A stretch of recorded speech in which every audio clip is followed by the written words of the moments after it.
Options है नहीं। और रशिया जितना ज्यादा अभी, अगर आप ये युद्ध विराम की अगर बात करेंगे, अगर उसको कोई सीज फायर के लिए उनको नेगोशिएट करना है, तो रशिया का इस टाइम पे अपर हैंड है। और वो बिल्कुल ये नहीं चाहेगा कि वो जो 20% जो जमीन उसने अपने कब्जे में ले रखा है वो यूक्रेन को वापस नहीं देने वाला। यानी कि यूक्रेन को बहुत सारी कंसेशंस देनी पड़ेंगी, और वो कंसेशंस तभी देगा जब एक निर्णायक मोड़ पे पहुंचेगा। और मेरे हिसाब से निर्णायक मोड़ पे तब पहुंचेगा जब रशियन हथियार जो हैं कीव के command and control, which means Zelensky तक जब तक नहीं पहुंचेंगे तब तक ये होना मुझे अभी फिलहाल मुश्किल लग रहा है। कमांड एंड कंट्रोल जो उनकी जो टॉप मोस्ट फॉर्मेशन है, उसको डिसमेंटल जब तक रशिया नहीं कर पाएगा ये जंग चलता रहेगा। क्योंकि वो जो कमांड एंड कंट्रोल है वो इशारे पे चल रहा है वेस्ट का, और वेस्ट का मेन एम ये है रशिया को वीकन करने का। तो ये एक बहुत ही कॉम्प्लेक्स सिचुएशन है जिसमें ये जीरो सम गेम है।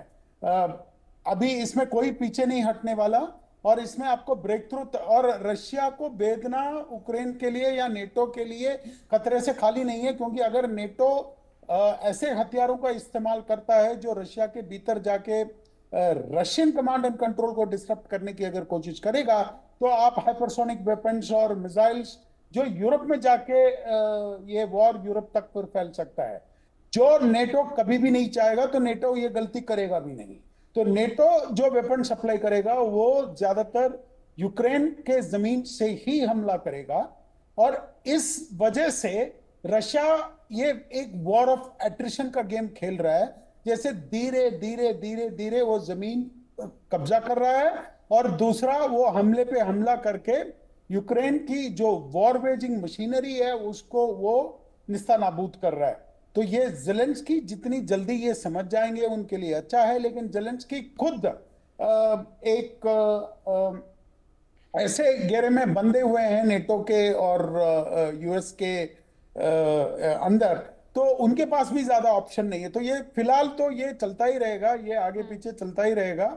अगर इन्होंने इससे ज्यादा कोई स्पेक्टाकुलर अटैक्स मैनेज किए हैं रशिया के अंदर, देन फिर एस्केलेशन हो सकता है। वरना ये आपको ड्रोन से आए दिन 40-50 ड्रोन जाके ये हमला जारी रहेगा।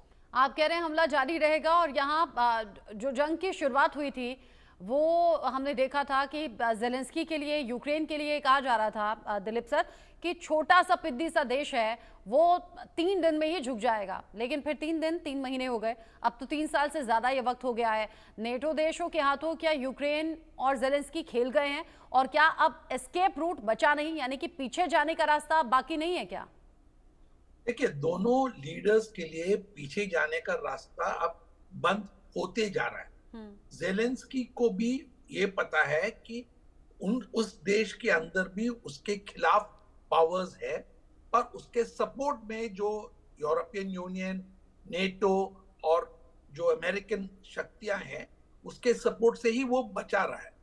पर जैसे कई लोगों ने अभी इस वक्त बताया कि हम सोच रहे हैं कि ये युद्ध जो है ये रूस और यूक्रेन के बीच में है, पर हमें यह भी याद रखना है कि चाइना का भी यही इंटरेस्ट है कि रूस हल्का सा वीक हो जाए, क्योंकि उनका निगोशिएशन और उनका दोस्ती में भी चाइना को फायदा है कि अगर रशिया में दबाव बढ़ते गया तो हमें समझना है कि ये बैटल अभी चलते रहेंगे।